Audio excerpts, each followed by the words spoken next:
bienvenue sur Exploratrice de rêves lucides. Alors aujourd'hui je te fais un petit bilan sur ma semaine de sommeil polyphasique. C'est très bizarre parce que je ressens pas du tout ce que j'avais ressenti il y a plusieurs mois en arrière quand j'avais testé. C'est une expérience qui est totalement différente et pour l'instant c'est super positif. Alors déjà en termes de rêves lucides, j'ai fait 2 wilds et 1 dild, donc c'est quand même super intéressant. Une semaine, moi qui étais dans une période un peu creuse depuis pas mal de temps, j'avais fait un rêve lucide que je t'avais raconté à la fin de mon séjour en Inde, mais dans l'ensemble j'en avais fait un plutôt au Népal, mais enfin voilà, je sais pas, en 2 mois, 3 mois j'en ai fait 2 quoi, un truc comme ça, enfin très peu. Donc là, pour moi, c'est plutôt super positif. Alors le premier wild, je te l'ai raconté dans une vidéo. Le deuxième, je t'ai marqué ça en description. Ça s'est passé pendant ma journée off, qui est le dimanche. C'est la journée où je fais pas de sommeil polyphasique, où je me laisse dormir comme je veux. Du coup, je t'ai marqué ça en description, parce que là, ça serait un peu trop long de te raconter. Ça a duré que quelques instants, mais c'était intéressant. Ensuite, le deep, je te le raconterai dans une prochaine vidéo, parce que je voudrais faire ressortir un élément suite à des questions qui ont été posées en commentaire. Donc on verra ça plus tard. En tout cas pour l'instant, le bilan pour cette semaine, donc c'est un bilan qui est très positif. Positif au niveau des rêves lucides, mais aussi positif au niveau de comment je me sens. Ce qui est hyper étonnant, c'est que je me sens pas si fatiguée que ça, même je me sens pleine d'énergie. Et ça c'est assez ouf. Alors, le matin c'est le plus difficile, c'est-à-dire que je me lève à 4h du matin et j'ai une première sieste vers 8h du matin. En fait ce moment-là pour moi c'est le moment un petit peu le plus compliqué, c'est-à-dire que je sors dehors, je vais marcher, je prends une douche froide, je fais des choses qui m'activent un peu parce que sinon je suis capable de m'endormir sur une chaise comme ça quoi. C'est-à-dire j'ai l'impression de baigner dans la phase hypnagogique quoi. Je suis entre le réel et l'irréel un petit peu constamment. Donc je suis obligée un petit peu de sortir, de me doucher ou de faire des choses qui bougent un peu parce que dès que je me pose c'est fini. Ça c'est le moment le plus dur pour moi, je suis pas encore bien adaptée à ce niveau-là. Après la première sieste, c'est aussi la plus compliquée pour moi, c'est de ne pas louper le coche pour me réveiller parce que quand je me rendors, j'ai l'impression que je serais capable de m'endormir pour la journée. Donc du coup je mets 3 réveils, je me suis loupée quelques fois, je me suis loupée ce matin notamment, il faut que je fasse attention là pour bien passer la phase d'adaptation, de ne pas trop me louper.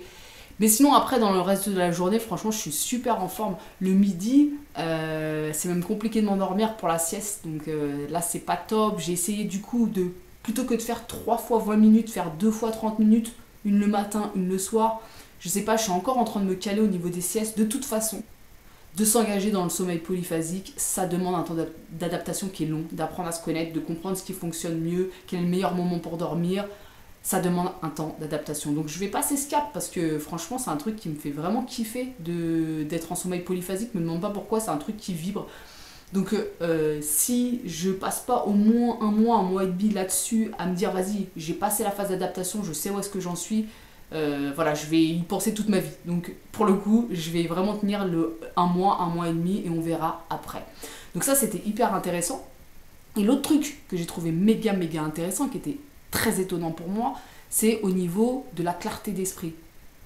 C'est dingue, j'ai jamais ressenti une clarté d'esprit comme ça de toute ma vie. C'est-à-dire que je sais qui je suis, je sais où je vais, je sais quel chemin prendre pour atteindre ce que je veux. C'est juste un truc de dingue. Alors bien sûr que ça fait des années que je suis engagée dans une démarche de développement personnel, une démarche spirituelle évidemment, et que tout au long de ces années, il s'est passé beaucoup de choses pour moi, beaucoup de changements intérieurs, beaucoup de changements dans ma vie. Mais là c'est un petit peu comme si d'un coup ça pétait de tous les côtés et ça se libérait en fait. Je sais pas comment t'expliquer, c'est un peu comme si il y avait vraiment une énergie intérieure qui poussait et qui faisait tout sortir. Alors ça se passe beaucoup dans les rêves, j'en reparlerai cette semaine notamment. Ça se passe beaucoup dans mes rêves, mais parce que je travaille avec mes rêves, c'est une vraie volonté de ma part de travailler avec mes rêves et d'avoir des choses qui se libèrent en rêve, d'avoir des choses qui se guérissent en rêve, comme quelqu'un irait chez un thérapeute. Moi je travaille avec mes rêves.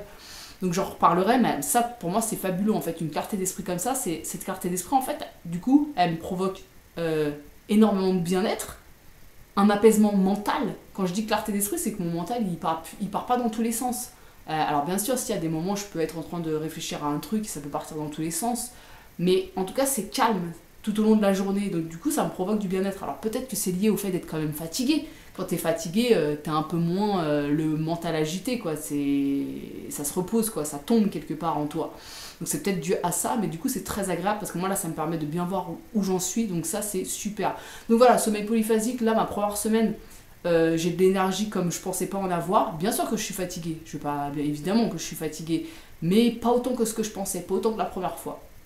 Ensuite, une grande clarté d'esprit qui me permet moi d'y voir plus clair par rapport à mon développement personnel et par rapport à où j'en suis dans ma vie. Donc ça, c'est plutôt top.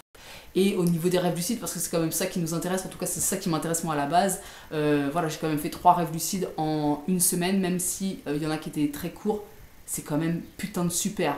Je reparlerai aussi des sorties de corps parce que j'ai eu quelques événements assez intéressants, mais là je ne veux pas m'axer là-dessus. Donc voilà, est-ce que je te conseille le sommeil polyphasique? Franchement, oui et non, c'est-à-dire que si le sommeil polyphasique, c'est pas un truc qui vibre, c'est un truc que quand tu y penses, ça te fait un peu peur, tu dis oula non, c'est pas bon pour la santé, comme je t'avais dit la dernière fois, ne le fais pas, ça sert à rien en fait. Hein. Après, voilà, il y a des personnes qui arrivent très bien à faire plein de rêves lucides sans être en mode sommeil polyphasique. Mais moi, je sens que c'est un truc qui est vraiment intéressant pour moi pour accéder plus facilement à la lucidité. C'est un ressenti, je le teste, j'expérimente. Je te dirai tout ça au fur et à mesure. N'hésite pas toi à me dire ce que t'en penses en commentaire et on se retrouve demain pour une nouvelle vidéo. Ciao!